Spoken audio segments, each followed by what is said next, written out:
the way I got my call sign was I was flying at Meridian, Mississippi, my first night solo flight in the T2 Buckeye.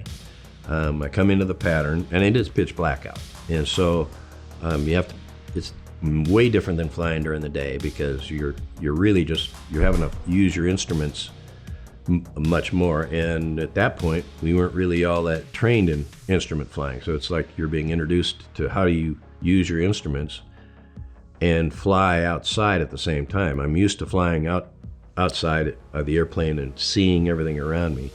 So it's pitch black, we're flying with, you know, the lights and all, and I come in and I do my, enter the pattern. I've already done it with an instructor.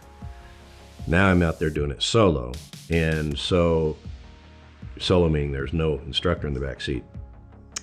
And I come around from the 180 to the 90 to the 45, and from the 90 to the 45, I must have gotten distracted because I let the aircraft go below the flight, basically where I'm supposed to be. I was looking at the lights of the landing strip, and your perspective is such that those lights should be in a certain way, and they kind of went vertical. They kind of like almost went like one long line straight down, which meant I was at the same altitude as the landing strip, but I wasn't on the landing strip. So what happened was then I see reflections on the canopy, and I immediately put power on, brought the airplane up to where it's supposed to be, brought it back and landed.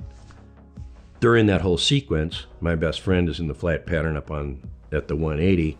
He's looking down, and his instructor looks and says, "There's a fireball." And that was right when I went down, came up, and then landed. And I'm thinking, oh well, just boom, I land. And I stay in the pattern, do 3 more, and I taxi in, and Dick comes in we come in with our flight gear, and then we check it out, and Dick goes, "Hey, we got your call sign figured out." I said, "What's that?" He says, "It's Fireball." And then he tells me this whole story of how I got my call sign. Jim tries to kill himself, basically, is how you get a Fireball call sign.